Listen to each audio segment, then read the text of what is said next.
वसुदेवसुतं देवं कंसचाणूरमर्दनं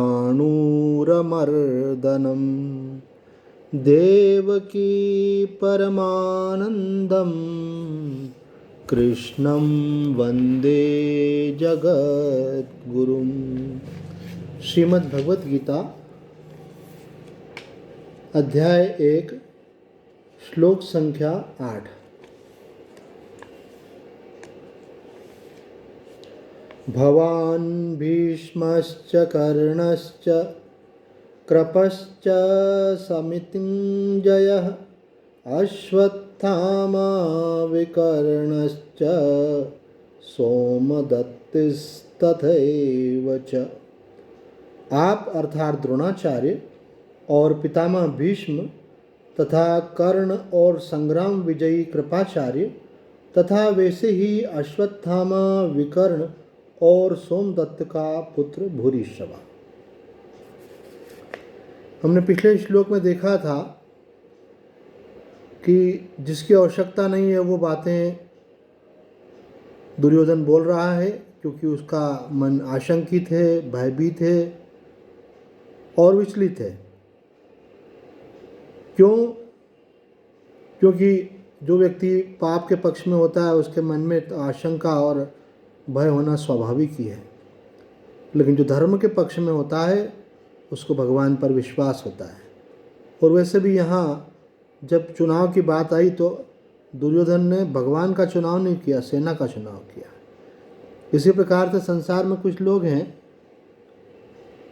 जो भगवान की उपासना तो करते हैं, भक्ति तो करते हैं, लेकिन भगवान से भगवान को नहीं चाहते, अर्थात भगवान से उनका प्रेम नहीं है, वो भगवान से उनकी माया चाहते हैं। बोले भगवान को लेकर क्या करेंगे? वो सब दुर्योधन स्थानीय हैं और माया जो है भगवान के बिना सुख नहीं दे सकती। इसलिए जो विवेकवान होते हैं वो भगवान की कृपा प्राप्त करने के लिए पहले भगवान को चाहते हैं और जिस प्रकार से वो हमको रखना चाहें उसमें राजी रहते हैं। जाई विधि राखे राम ताही विधि रही हो। और कृपा पूर्वक भगवान जो है योगक्षेम वहन करते हैं तो आदमी को किसी प्रकार की कोई चिंता करनी नहीं होती। लेकिन यहाँ कुछ आसुरी संपदा के लोग होते हैं और उन्हीं के प्रतीक रूप में यहाँ पे दुर्योधन को लिया गया है। और ये लोग जब बातें करते हैं ना तो इनकी बातों से भी मालूम पड़ जाता है कि इन व्यक्तियों का जो अंतःकरण सरल नहीं है, पवित्र नहीं है, सात्विक नहीं है। और जब तक वैसा अंतःकरण नहीं होता है जीव को शांति नहीं मिलती है, जीव का कल्याण नहीं होता है, वो अपने जीवन में संतुष्ट अनुभव नहीं करता है।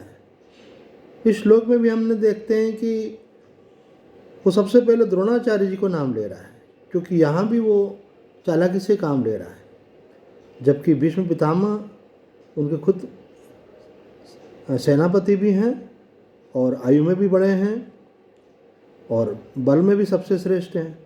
पर वो शुरुआत करता है द्रोणाचार्य जी से, भगवान भीष्म। एक आप हैं, एक पितामह हैं। फिर उसके बाद में भी दूसरे सब नाम लेने के लिए कि सबसे पहले विकर्ण आदि सोमदत्ती के पहले भी अश्वत्थामा का नाम लेता है क्योंकि उनके पुत्र हैं वो। तो कुछ लोग जो बातें करते हैं वो व्यक्ति देख कर के तिलक काटते हैं, वो समझते हैं कि किसके सामने कौन सी बात करनी है। जहाँ वो व्यक्ति बदला उनकी बातें बदल जाती हैं। वो उस अवसर का स्वार्थपूर्ण विनियोग करना चाहते हैं कि भाई इससे हमारा ये लाभ हो जाएगा, इसलिए इसमें ऐसी बात करनी है। उनकी अपनी कोई बात नहीं होती है, वो जैसा देखते हैं वैसी बात करते हैं। तो उन लोगों को समझना चाहिए कि ये परमात्मा से परे हैं, इनके ऊपर माया का विशेष प्रभाव है। जो सरल होता है, जो प्रेम पूर्ण होता है, जो निष्कपट होता है, जिसकी वृत्ति सात्विक होती है, उसका सोच इस प्रकार का नहीं होता है और वैसा हुए बिना जीव का उद्धार नहीं हो सकता। तो इन श्लोकों से यही शिक्षा मिलती है हमको कि इन विचारों से, ऐसे अखंडानंद जी महाराज ने कहा है कि 2 प्रकार के लोग होते हैं। शास्त्र की भाषा में हम बोलते हैं सात्विक राजसिक अथवा तामसिक, और देवी संपदा अथवा आसुरी संपदा, और व्यवहार में हम बोलते हैं अच्छे और बुरे। तो पूज्य स्वामी अखंडानंद जी कहते हैं कि अच्छे लोग भी हमारे गुरु हैं और बुरे लोग भी हमारे गुरु हैं। अच्छे लोग हमें शिक्षा देते हैं कि ऐसा जीवन जीना चाहिए, और बुरे लोग हमको शिक्षा देते हैं कि ऐसा जीवन नहीं जीना चाहिए, क्योंकि ऐसा जीवन जीने से आपको भी क्लेश होता है, परिणाम में दुख भोगना पड़ता है, और आपके कारण दूसरों को भी क्लेश होता है। तो यहाँ पे मानो दुर्योधन भी हमको उनके अपने आचरण से, व्यवहार से, सोच से ये शिक्षा दे रहे हैं कि ऐसा जीवन जो है तामसिक जीवन होता है, आसुरी संपदा वाला जीवन होता है, और ऐसे जीवन के प्रति हमको सावधान रहना चाहिए। ऐसी कोई वृत्ति हमारे अंदर हो तो उस पर विजय प्राप्त करना चाहिए। तो आज इतना ही। ओम पूर्णमद पूर्णमिदं पूर्णात् पूर्णमुदच्यते पूर्णस्य पूर्णमादाय पूर्णमेवावशिष्यते। ओम शांति शांति शांति।